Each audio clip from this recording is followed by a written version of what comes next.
பிரியமானவர்களே, இயேசுவின் நாமத்தினால் உங்களை வாழ்த்துகிறேன். ஏன் மனது ரொம்ப சோகமா கஷ்டத்தோடு ஏதோ ஒரு கலக்கம் உங்க இருதயத்தை வாட்டுதில்ல? எப்பொழுதெல்லாம் நம்ம இருதயத்தில் சில கலக்கங்கள் சோகங்கள் வருகிறதோ கர்த்தரை தேட இன்னும் நம்மளை அர்ப்பணிக்கணுங்க.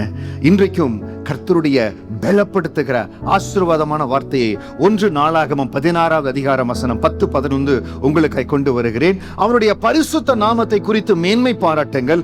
கர்த்தரை தேடுகிறவருடைய இருதயம் மகிழ்வதாக.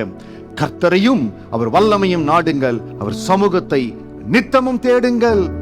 தேவனுடைய பெட்டியை தேவனுடைய கூடாரத்திற்கென்று அந்த இடத்துல கொண்டு வந்த பொழுது தாவீது அந்த இடத்துல அநேக பலிகளை செலுத்தி ஜனங்களுக்கு ஆசீர்வாதமா நடத்துகிறார். அப்பொழுது அந்த இடத்துல இருக்கிற ஆசாப் என்கிற சங்கீதக்காரன் இடத்துல இந்த சங்கீதத்தை கொடுத்து வாசிக்க சொல்லுகிறார். அதுல சொல்லுகிற ஒரு பகுதி தான் கர்த்தரை தேடுகிறவருடைய இருதயம் மகிழ்வதாக. இன்னைக்கு நம்ம எத்தனையோ காரியங்கள்ல, உலகத்தின் காரியங்கள்ல, குடும்பத்துக்கு உண்டான தேவையில, நம்ம செய்ய வேண்டிய வேலையில நம்ம நிறைய நேரம் கடந்து போறோம். கர்த்தரை தேடுவதில் சில காரியங்கள் நம்மை தடை செய்கிறது.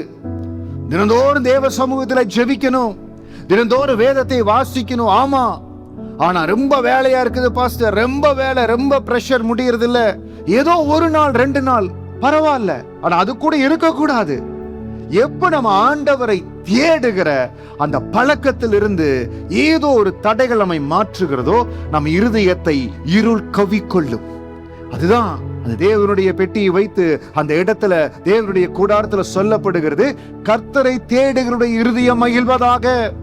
அதனாலதான் ஒவ்வொரு நாளும் காலையில எழுந்த உடனே முதல் செய்ய வேண்டிய காரியம், உங்களால எவ்வளவு நேரம் முடியுதோ தேவ சமூகத்துல, ஆண்டவரே இந்த நாளுக்காய் ஸ்தோத்திரம், உம்மை தேடுகிற ஆண்டவரே, உம்முடைய வார்த்தையில உம்மை தேடுகிற, உம்மோடு பேசுகிறேன்னு சொல்லி அப்பா சமூகத்துல முதலாவது ஒப்பு கொடுங்க. வசனம் சொல்லுகிறபடி அவரை தேடுகிற இருதயம் மகிழ்வதாக. கர்த்தரையும் அவர் வல்லமையும் நாடுங்கள், அவர் சமூகத்தை நித்தமும் தேடுங்கள். ஆண்டவரே, உங்க வல்லமைய எங்க தேவை ஆண்டவரே. அவர் வல்லமை நாடுங்கள், அவர் சமூகத்தை நித்தமும் தேடுங்கள். நம்முடைய ஆலயத்தில் கூட்டங்கள் நடக்கிறது, ஞாயிற்றுக்கிழமை ஆராதனை நடக்கிறது. ஞாயிற்றுக்கிழமை ஆராதனைக்கு போற ரொம்ப நல்லது. சில வேளைகள்ல ஒரு சிலருடைய வேலை சூழ்நிலை ஞாயிற்றுக்கிழமை மட்டும்தான் போக முடியும். ஒரு சிலருக்கு ஞாயிற்றுக்கிழமை கூட வர முடியாத ஒரு கடின சூழ்நிலை இருக்கிறது.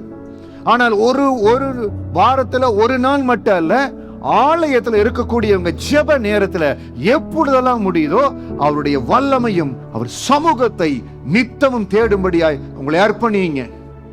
மாதத்துல வைக்கக்கூடிய ஜெபம், வார நாட்கள் இருக்கக்கூடிய ஜெபம், எப்பொழுதெல்லாம் கர்த்தர் உங்களுக்கு வாய்ப்பு கொடுக்கிறாரோ அவர் சமூகத்தை தேடுங்க. அவர் சமூகத்தை தேட தேட நாட நாட அந்த வல்லமை உங்களை நிரப்பும். ஆண்டவர் கொடுத்த இந்த ஆவிக்குரிய வாழ்க்கையில வளர்கிற நாட்கள்ல எப்பொழுதெல்லாம் எனக்கு ஆண்டவர் நேரத்தை கிருபிய கொடுத்தாரோ அப்பொழுதெல்லாம் கர்த்தருடைய ஆலயத்துல அவரை தேடும்படியாய் ஓடோடி இருந்தேன். எப்பொழுதெல்லாம் வாய்ப்பு கிடைக்கிறதோ. ஒரு முறை ஆண்டவர் என்னை உயர்த்தி தேவ சமூகத்துல ஓவர்சீஸ் ட்ரிப்புக்கு அனுப்பிச்சிருந்தார். பிசினஸ் ட்ரிப்புக்காக வெளியில கடந்து சென்றேன். இங்கிலாந்து தேசத்துக்கு கடந்து சென்றேன். முதல் முறை போகிற பொழுது எங்க ஆலயம் இருக்குது, எப்படி போகணும் தெரியல. அங்க போய் தங்கி இருக்கிற பொழுது பார்த்து கொண்டேன்.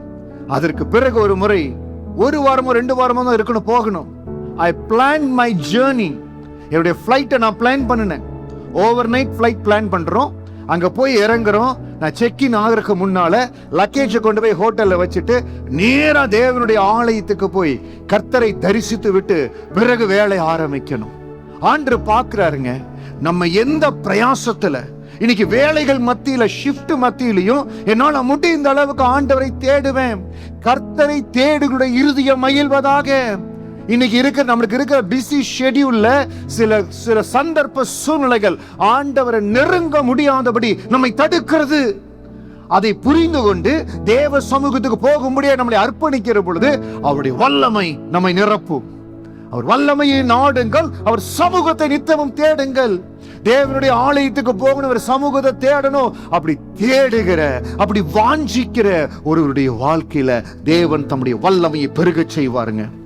எவ்வளவோ வேலை பிஸி இருந்தாலோ கர்த்தரை தேடுவதில் என்னால முடிந்த அளவுக்கு பிரயாசப்பட்டேன். அந்த பிரயாசத்தின் பலனை ஆண்டவர் என்னுடைய பிசினஸ்லயும் சரி, என்னுடைய தொழில், நான் செய்த வேலையிலையும் சரி, நான் செய்த ஊழியத்திலும் இப்பொழுது செய்கிற ஊழியத்திலும் தொடர்ந்து அந்த கிருபை தாங்குகிறது. அதற்காக கர்த்தரை ஸ்தோத்தரிக்கிற. ஆக வேலை, குடும்பம், ஏதாவது ஒரு சூழ்நிலை உங்களை ஆண்டவருடைய சமூகத்துக்கு போவதில் ஒரு சின்ன தடங்கள் எப்பொழுதாவது வரலாம். ஆனா அதையவே எக்ஸ்கியூஸ் கொடுத்துட்டு ஆண்டவருடைய சமூகத்தை தேடாம இருக்காதீங்க. ஏனால் கர்த்தருடைய சமூகத்தை தேடுகளுடைய இருதயம் மகிழும். அவருடைய வல்லமையை நாடுங்க. அவர் சமூகத்தை நித்தமும் தேட தேட கர்த்தர் தம்முடைய வல்லமையினால் நிரப்புவார். புது வல்லமையினால, புது கிருபினால உங்களை நிரப்புவார். எந்த ஒரு கஷ்டம், சோகம், திகில் உங்களை அணுக முடியாதுங்க.